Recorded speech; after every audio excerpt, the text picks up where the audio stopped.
Walk past the U.S. Grant Hotel downtown and you'll see it. A yellow triangle bolted near a side entrance, rusted but still legible, right where valets and delivery trucks pass every day without looking up. That sign was supposed to save your life. Here's what the government knew before they bolted it to the wall. In a medium nuclear attack, the shelter system behind that sign would have saved one person out of every 12. The other 11 had nowhere real to go. And the government didn't have to guess at that number, because the Office of Civil Defense calculated it themselves. In a 1963 report they published the same year those signs went up, the map that was supposed to show you where to survive was also the map of where you'd die. They knew it before a single triangle ever touched a wall. The Office of Civil Defense finished its survey of San Diego in 1963. They mapped 191,000 shelter spots for a city of 650,000, but only 105,000 of those spots had a protection factor high enough to actually call safe. Every basement, garage, and sturdy public building got inspected, numbered, and marked anyway. On paper, it looked like the federal government had solved the problem before it even arrived. This became the National Fallout Shelter Survey and Marking Program, and it started with a letter. In September 1961, millions of Americans opened Life magazine and found a message from President Kennedy inside. He warned them nuclear weapons were a fact of life they couldn't ignore, and the government would identify every single public building with fallout shelter potential. The program grew enormous. The Army Corps of Engineers contracted firms to inspect tens of thousands of buildings nationwide, and in San Diego, the signs went up on designated buildings in early 1962. Usually on basements and garages that had never been anything special. In 1962, the list kept growing, and the signs kept going up, and nobody asked whether the map matched the threat. They just counted spaces. The shelters were numbered and official, and for a brief moment it looked like the city had a real plan. But the survey already held the numbers that would undo it.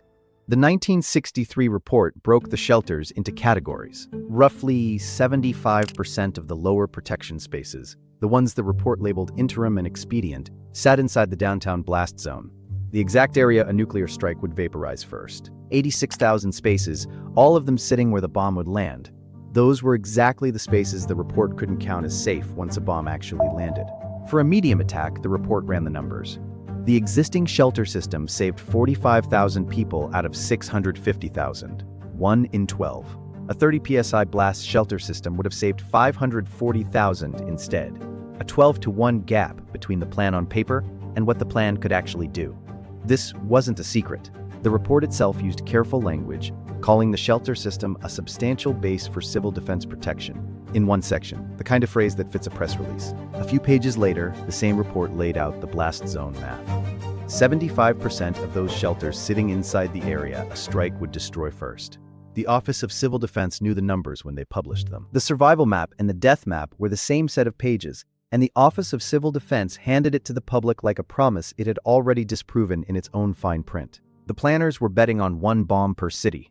The idea that a strike would hit military targets like Miramar or the naval base and leave downtown alone. But the shelters sat exactly where the people were, and that's exactly where the bomb would land regardless. Only 105,000 of the 191,000 mapped spots ever counted as real protection, and 5 out of 6 San Diegans had nowhere to go regardless. Crowded into basements and garages never built for anyone to live in. None of that mattered if the shelters didn't survive the blast in the first place. Most wouldn't. The map of where to survive was also the map of where you'd die, and the planners knew it before a single sign went up. But location wasn't the only problem. Even if you made it to a shelter that somehow survived the blast and the firestorm outside, the 1963 report tells you exactly what waited downstairs, because it broke the whole system down by category. 105,000 spaces had a protection factor of 100 or higher, the only tier the report actually counted as safe. Another 11,000 fell in the 40 to 100 range, and 75,000 more sat between 20 and 40.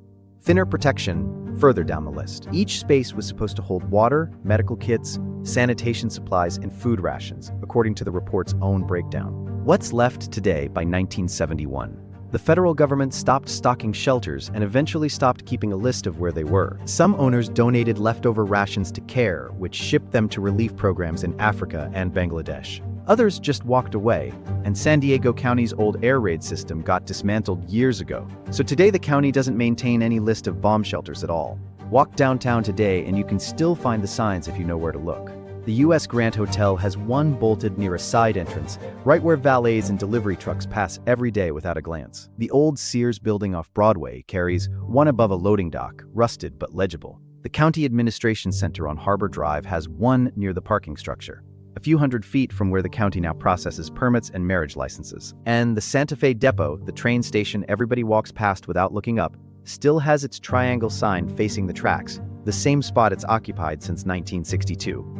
Nobody polished them, nobody replaced them. They just never came down. Yet the yellow signs stayed, and nobody ever took them down. They're still on buildings downtown right now, marking basement spaces that were never fully stocked and that nobody in the city government tracks anymore. San Diego County used to know where every shelter was. Now it doesn't, and the gap between the promise and the reality is still 12-1. The shelters never would have worked. The people who made the map knew it from the beginning, and the buildings still wear the proof on their walls. The map is still hanging there. Nobody ever took the signs down, because nobody ever had to answer for putting them up. Next time you pass the U.S. Grant, look up. That triangle is still pointing you toward the one spot they knew you wouldn't make it.